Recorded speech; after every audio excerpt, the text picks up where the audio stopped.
안녕하세요. 저는 60대인 여자입니다. 과거에 저희 집에 일어난 일 때문에 저는 아직도 병원을 다니며 치료를 받고 있어요. 머릿속으로는 다 정리된 줄 알았는데 마음속으로는 여전히 아픈가 봅니다. 많이 우울하고 힘들 때 여러분들의 사연을 들으면서 시간을 보내기도 하는데 오늘은 저의 이야기를 한번 써볼까 해요. 다들 저의 이야기를 들으시면 화들짝 놀라실 겁니다. 저는 성인이 되고 얼마 지나지 않아 사귀고 있던 남자친구와 결혼을 했습니다. 둘 다 마땅한 직업도 없었고 하고 싶은 것도 없어서 아르바이트를 하며 생계를 유지했지요. 혼전순결로 급하게 결혼을 한 게 아니라 단순히 서로 너무 좋았던 바람에 결혼을 하게 된 것이었죠. 결혼하고 나기 전부터 저희는 미래 계획을 다 세웠고 결혼 후 그 계획을 철저히 지켰습니다. 남편과 저는 돈을 벌기 위해서 악착같이 일을 했고 버는 돈의 대부분은 저축했죠. 다행히도 남편과 저의 이런 가치관이 잘 맞아서 행복한 결혼 생활이었습니다. 저희는 이런 힘든 환경 속에서도 부모님들의 지원을 전혀 받지 않았고 금슬도 좋았어요. 그러다 보니 저희에게 축복이 찾아왔습니다. 사실 돈을 어느 정도 더 모으고 임신을 할 계획이었어요. 그런데 저희 계획과는 다르게 임신이 되었고 저희는 이 상황을 받아들이기로 하였죠. 남편은 뛸 듯이 기뻐했고 남편의 그런 모습을 보고 저도 덩달아 기분이 좋아졌습니다. 제가 임신을 하니까 일을 할 수 없게 되었어요. 임신 초반부터 많이 움직이면 안 되고 몸을 조심해야 해서 하던 일을 다 중단하고 남편 혼자서 돈을 벌러 다녔습니다. 그러다 보니 확실히 돈이 부족하긴 하더라고요. 앞으로 아기가 태어나면 돈이 들어가는 곳이 한두 가지가 아닌데 벌써부터 힘들어지니 너무 막막했죠. 그렇다고 양가 부모님들에게 손을 벌리고 싶지는 않았습니다. 이런 힘든 상황 속에서 남편은 자신이 일을 하나 더 하겠다고 했고 새벽에 대리운전을 했어요. 가장으로서 책임감을 느낀다고 했고 돈을 많이 벌어서 저와 아기를 호강시켜준다고 했죠. 남편의 그런 말이 너무 고마웠고 남편은 잠도 자지 못하고 하루 종일 일만 했습니다. 그런데 결국 이게 큰 사고를 불러일으키고 말았어요. 남편은 술에 취한 사람을 태워주다가 뒷좌석에 탄 사람이 운전하고 있는 남편을 괴롭혔대요.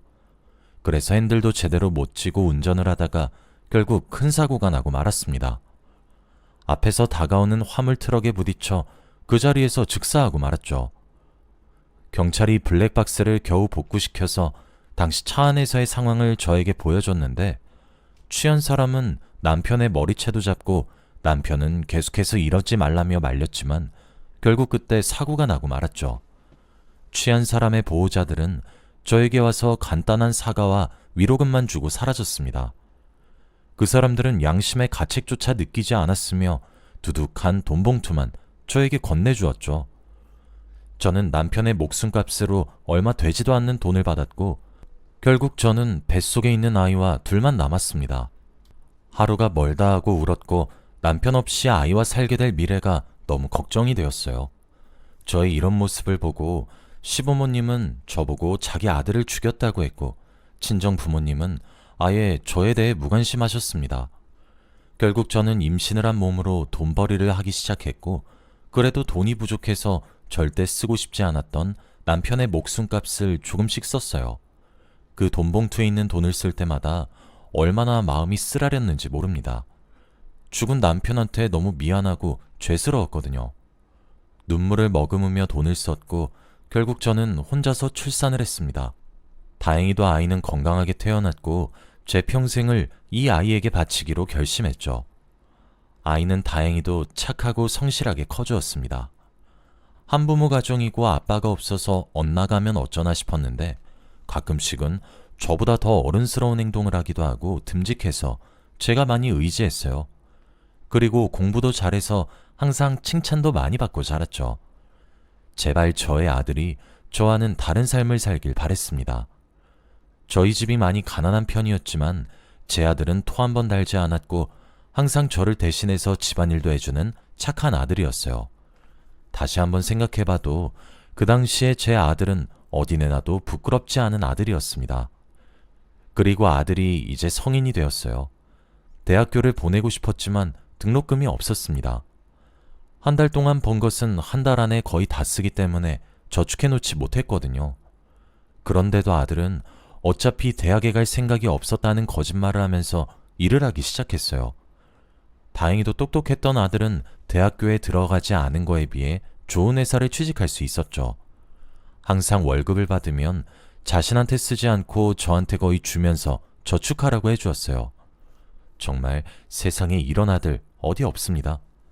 남편이 죽으면서 세상에 아무도 제 편이 없는 것 같았는데 제 아들이 아니었다면 아마 저는 이미 이 세상에 없었을지도 몰라요. 아무튼 아들은 20대 중반이 되었고 어느 날 저희 집에 여자 한 명을 데리고 왔습니다. 저에게 소개도 없이 데리고 온 그 여자는 여자친구라고 하더라고요.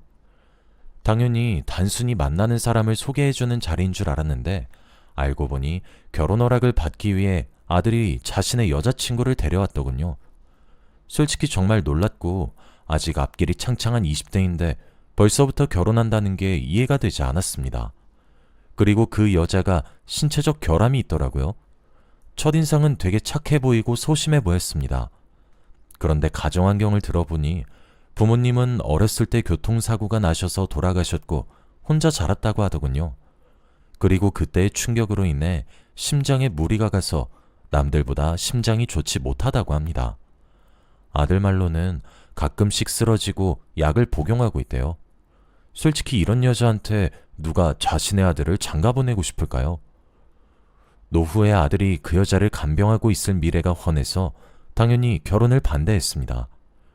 그런데 아들은 제 손을 잡으며 진지하게 말을 하기 시작했어요. 엄마, 내가 한 번이라도 엄마 실망시켜준 적 있어? 이렇게 고집 피운 적 없는 거 알잖아. 나 믿고 딱 한 번만 우리 민영이랑 나 결혼시켜주라. 어? 눈에 눈물이 잔뜩 맺힌 채로 이 말을 하더라고요. 솔직히 그 여자가 마음에 들지 않기도 했고 저희 아들을 데리고 가기에는 그릇이 너무 작아 보였습니다. 그런데 그건 저의 착각이었더라고요. 알고 보니 그 여자의 부모님께서 사업을 크게 하시는 도중에 돌아가신 거라 재산이 전부 다 그 여자한테 상속이 되었대요. 그래서 어마무시한 부자라고 합니다. 솔직히 제가 없는 집에서 아들을 키웠다 보니 그런 여자와 결혼해서 아들이 조금 출세했으면 좋겠다는 마음은 없지 않아 있었어요.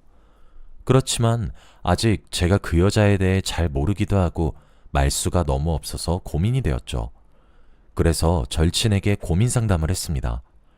남편이 죽었을 때 제 옆에서 정말 많이 위로를 해주었던 저의 오랜 친구가 있는데 그 친구에게 어떻게 해야 하냐고 물어보았죠. 그런데 그 친구도 제 아들의 성격을 알고 있으니 한번 믿어보라고 했습니다. 그 여자가 돈도 많으니까 아들이 손해보는 건 없을 거라고 하면서 말이죠. 친구가 그렇게까지 말을 해주니 결혼을 허락해보는 쪽으로 마음이 기울었고 아들의 여자친구가 계속 저에게 잘해주어서 이런 며느리면 괜찮을 것 같다고 했습니다. 아직 결혼 허락이 떨어지기도 전인데 저에게 안부 연락을 하면서 어머니라고 했고 제가 오늘 뭐 했는지 이것저것 말을 하기 시작했어요. 그러다 보니 저도 모르게 그 아이의 전화를 기다리고 있더라고요. 결국 저는 결혼을 허락했고 두 사람은 행복한 부부가 되었습니다. 저와 결혼하고 아들네는 분가를 하면서 살았어요. 원래 아들과 같이 살았던 집을 혼자서 살게 되니까 많이 적적하고 힘들더라고요. 그런데 제 욕심 때문에 시댁살이를 시킬 수 없으니 감당해야 한다고 생각했습니다. 결혼하고 나서 당연히 가정에 충실하고 듬직한 남편이 될 줄 알았던 제 아들은 결혼하고 나서 조금 바뀌었어요. 신혼집이 있는데도 굳이 저희 집으로 찾아와서 저와 말동무를 해주는 며느리가 너무 의아해서 왜 집에 안 가고 시댁으로 오는지 물어보았습니다. 그런데 제 아들이 요즘 따라 집에 안 들어온다고 하더라고요. 그리고 둘이서 각방을 쓴 지도 오래되었다고 했습니다. 평생 다정하고 멋진 남자일 줄 알았던 아들이 그렇다고 하니까 도저히 믿을 수 없었죠. 며느리 말로는 아들이 밖에서 뭐라고 다니는지는 모르겠지만 기분이 세야 돼요. 여자의 촉이라는 게 느껴진다고 하면서 말이죠. 그리고 저와 노는 게 재밌어서 시댁에 오는 것도 있다고 했습니다. 며느리는 심장이 좋지 않아서 주기적으로 병원에 가서 치료도 받고 심장 수술도 받아요. 그런데 결혼 후 처음 아내가 심장 수술을 하는데 제 아들은 병문안도 오지 않았습니다. 며느리한테 물어보니 요즘 바빠서 수술하는 것도 말을 하지 않았다고 하더라고요. 그래서 아마 모를 거라고 했고 저한테 아들에게 연락을 하지 말라고 했습니다. 며느리의 눈은 슬퍼 보였고 너무 가여워서 제가 옆에서 병간호를 많이 해주었어요. 아들이 조금 의심스럽긴 했지만 제가 알고 있는 아들은 그런 사람이 아니기에 믿으려고 했죠. 그런데 얼마 뒤 저에게 아주 큰일이 일어나고 말았습니다. 제 평생 친구가 한 명밖에 없어요. 아들의 결혼을 고민 상담했던 친구 말이죠. 제가 힘들 때나 기쁠 때 항상 옆에 있어주던 소중한 친구였는데 그만 하늘나라로 가고 말았습니다. 가족들 말을 들어보니 교통사고라고 하더라고요. 제 남편에 이어서 친구까지 교통사고로 보내니까 마음이 너무 좋지 않았습니다. 왜 이렇게 제 주위 사람들은 제 곁을 떠나나 싶었죠. 친구의 죽음이 도저히 믿기지 않아서 장례식장에서 펑펑 울었습니다. 그리고 제 옆에서 저를 보살펴주던 사람은 제 아들이 아니라 바로 며느리였어요. 며느리는 얼굴도 모르는 제 친구의 장례식장에서 3일 내내 저를 위로해 주었습니다. 그때 며느리가 심장 수술한 지 얼마 되지 않았었는데 아픈 몸을 이끌고 장례식장에 왔어요. 그리고 문상객들도 관리하면서 정말 많은 도움이 되어 주었습니다. 아들도 제 친구를 알아서 당연히 장례식장에 올 줄 알았어요. 그런데 이틀이 지나도 오지 않길래 문자를 남겼더니 답장도 오지 않더라고요. 그리고 며느리 말로는 집에도 잘 들어오지 않는다고 합니다. 사람이 죽었는데 코빼기도 안 보이는 아들을 보고 정말 많이 실망했어요. 그렇게 장례식이 끝나고 저는 며느리와 함께 집으로 돌아왔습니다. 며느리는 저 혼자 내버려 두지 못하겠다며 최소한의 집만 챙겨서 저희 집에서 둘이 같이 살게 되었어요. 미안해서 이렇게까지 할 필요 없다고 했지만 며느리는 고집을 피웠습니다. 그래도 제 옆에서 저를 챙겨주는 사람이 있으니 한결 편하긴 하더라고요.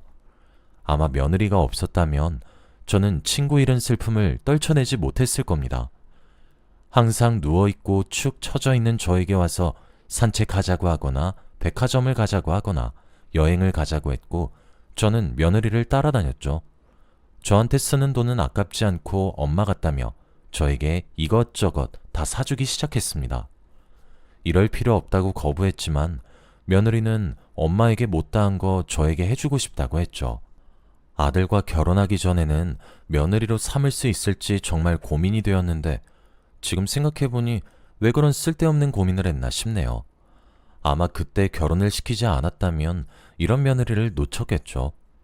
하루 종일 며느리와 둘이서 친구처럼 놀러 다녔고 저희는 대화도 잘 통했습니다. 간간히 아들이 연락이 와서 일이 바쁘다는 말만 했고 저는 옆에 며느리가 있으니 아들 걱정은 하지 않았죠. 며느리는 저의 이야기도 잘 들어주고 아들보다 저에게 더 잘해줬어요. 그러다가 어느 날 제가 커피를 먹으면서 며느리에게 물어봤습니다. 우리 아들이 잘해줘? 솔직히 아들 부부가 둘이서 같이 있는 모습을 못 본 지 너무 오래되었고 거의 이혼한 부부처럼 살고 있길래 많이 걱정이 되었거든요. 항상 물어보고 싶었지만 부부 사이의 일은 부부끼리 해결해야 된다는 생각에 항상 참았습니다. 그런데도 상황이 나아질 기미가 보이지 않아 물어보았죠. 그런데 며느리는 저의 질문을 듣고 아무런 말을 하지 않았고 갑자기 눈물을 뚝뚝 흘렸습니다. 상상치도 못한 며느리의 반응에 저는 너무 놀라서 어찌할 바를 몰랐고 며느리는 대성통곡을 하기 시작했어요. 정말 둘 사이에 심각한 문제가 있다는 것을 느꼈고 그 원인은 저희 아들이 제공했을 거라고 예상했죠. 그날 며느리가 너무 많이 울어서 이유를 듣지 못했고 나중에 제대로 물어보기로 했습니다. 얼마 지나지 않아 며느리는 주기적으로 하는 심장수술을 받으러 갔어요. 그런데 이번에는 의사 선생님의 표정이 좋지 않더군요. 항상 저에게 이번 수술은 잘 끝날 거라고 말해주던 의사 선생님께서 이번에는 안 좋은 말을 하셨습니다. 최근 들어 환자분께서 스트레스를 너무 많이 받아서 수술한 데가 다시 안 좋아지기 시작했어요. 그래서 이번 수술은 잘 될 거라고 장담드리기가 힘듭니다. 이 말을 하시고 수술방으로 들어가셨고 저는 수술실 밖에서 제발 잘 끝나길 기도했죠. 이 상황 속에서도 아들은 병원에 오지 않았고 연락 한 통 없었습니다. 자기 아내가 이렇게 생사를 오가고 있는데도 아무렇지도 않게 행동하는 아들이 너무 이해가 안 돼서 제가 전화를 했어요. 그리고 지금 당장 병원으로 오라고 했습니다. 그런데 아들은 일을 하고 있어서 안 된다고 했지만 전화기 너머로는 클럽 노랫소리가 들렸어요. 그리고 옆에서 한 여자가 오빠 뭐해? 얼른 놀자! 라고 했고 아들은 급히 전화를 끊었죠. 제가 아들한테 이번에는 수술이 잘 안 될 수도 있으니 한 번이라도 오라고 했지만 결국 아들은 오지 않았습니다. 아들이 정말 왜 이렇게 막 나가는 건가 궁금했고 자신의 아내가 지금 수술대 위에 있는데 다른 여자들과 술을 먹으며 놀고 있는 게 이해가 안 됐죠. 그렇게 몇 시간이 흐르고 수술실에서 의사 선생님이 나왔습니다. 그런데 표정이 별로 좋지 않더라고요. 저번만큼 완벽한 수술이 되지는 못했고 병원에 입원해서 경과를 더 살펴봐야 한다고 했습니다. 저는 순간 절망했고 며느리가 제 친딸이라도 된 듯 눈물이 미친 듯이 났어요. 자기 남편한테도 버림받고 몸까지 좋지 않으니 얼마나 불행한 인생인가요? 며느리가 너무 마음에 쓰였고 불쌍해서 제가 병간호를 열심히 하려고 했습니다. 그리고 수술이 끝난 그날 새벽, 며느리는 마취가 덜 깨서 병실에 누워 있었고 저는 며느리 손을 잡으며 자고 있었어요. 그런데 병실 복도에서 누군가 소란을 피우는 겁니다. 너무 시끄러워서 잠에서 깬 뒤 병원 복도로 나갔는데 바로 그 사람은 제 아들이었어요. 두 다리를 휘청휘청 거리면서 소리를 치고 있었고 저는 너무 무서워서 숨어버렸죠. 간호사들이 제 아들을 말리고 당장 경찰에 신고를 하고 있었습니다. 경찰이 오기 전까지 아들은 병실 하나하나 다 돌면서 저와 며느리를 찾고 있는 것 같았고 저희 병실 사람들에게 피해를 줄까봐 너무 무서웠어요. 결국 아들은 저희 병실의 문을 열었고 저와 며느리를 발견했습니다. 잔뜩 취해서는 아직 누워있는 며느리를 흔들어서 일어나라고 소리치고 있었고 저와 간호사들은 미친 듯이 말렸죠. 도저히 말리기 힘들었는데 그때 마침 경찰이 와서 제 아들을 연행해 갔어요. 그리고 아들은 가면서까지 돈 내놓으라는 말을 내뱉었죠. 갑자기 애가 왜 저러나 싶었고 왜 돈 타령인지 궁금했습니다. 그리고 저는 다시 며느리의 옷매무새를 정돈해줬고 다음날 아침 며느리는 일어났어요. 자신의 옆에서 병간호를 하고 있는 저를 보고 고맙다고 해주더라고요. 저는 당연히 해줘야 한다고 말을 했고 딸 같아서 해준다고 했습니다. 그리고 심장이 아픈지 말도 제대로 하지 못하더라고요. 그러면서 저에게 자신의 가방을 열어보라고 했습니다. 가방을 열어보니 사진 뭉텅이들과 편지가 있더라고요. 그리고 그것들을 보고 저는 미친 듯이 놀랐습니다. 며느리가 저에게 쓴 편지와 아들의 외도 현장이 찍힌 사진이었거든요. 그런데 며느리는 편지에다가 자신 대신 제가 소송을 해달라고 부탁을 했습니다. 변호사를 선임해서 제 아들을 소송하고 싶다고 했죠. 그런데 몸이 점점 안 좋아지고 수술을 하게 되면 말도 제대로 못할 테니 자신의 대리인이 되어달라고 했습니다. 쉽게 말해서 제가 며느리의 의견을 변호사한테 전달을 하고 소송을 진행해 주는 거죠. 솔직히 다른 것도 아니고 제 아들의 소송권이 있기 때문에 고민이 많이 되었습니다. 그런데 사진을 보니 정말 가관이더라고요. 아들은 다른 여자들을 만나고 다니는 것은 기본이었고 며느리의 돈으로 도박까지 하고 다녔습니다. 그동안 왜 연락이 안 되고 애성격이 괴팍해졌는지 한눈에 알 수 있었죠. 제 생각에는 평생 놀지도 못하면서 살다가 뒤늦게 늦바람이 든 것 같았습니다. 편지를 쓴 며느리는 저에게 간곡히 부탁했고 이렇게 누워있는 며느리를 보니 저는 진행하기로 했어요. 그리고 며느리 담당 변호사님과 함께 이야기를 하고 제가 며느리의 말을 전달해주면서 소송은 진행되고 있었죠. 아들은 그 와중에도 도박을 하고 여자를 만나고 다니며 문란한 생활을 하고 있었고 경찰에 도박을 하고 있는 것을 제 손으로 신고도 했습니다. 엄마로서 저는 이렇게 하는 것이 맞다고 생각했어요. 아들이 안 좋은 길로 빠졌는데 가만히 둘 수 없었습니다. 아들은 경찰서에서 저에게 욕설을 내뱉으며 처음 보는 모습으로 저를 대했는데 그때 조금 많이 충격을 받았어요. 제가 알던 아들의 모습이 아니었거든요. 아직도 그때 아들의 모습이 머릿속에서 떠올라서 상담을 받습니다. 아무튼 그렇게 사건이 종료가 되고 아들은 감옥으로 가게 되었어요. 제가 며느리의 병간호를 열심히 해서 그런지 며느리는 예정보다 조금 더 일찍 퇴원을 했죠. 지금 며느리가 퇴원을 하고 2년이 흘렀는데 아들은 아직 감옥에 있습니다. 제가 연락을 하고 면회를 가도 거부해요. 아마 저에게 배신감을 많이 느꼈겠죠. 저는 편지는 매번 보내고 있습니다. 병원도 다니면서 며느리와 함께 상처도 치유하고 있죠. 며느리 덕분에 제가 몰랐던 아들의 모습까지 알게 되었습니다. 아무리 가족이어도 함부로 믿으면 안 되는 것 같아요. 저희 이야기는 여기까지입니다. 들어주셔서 감사합니다.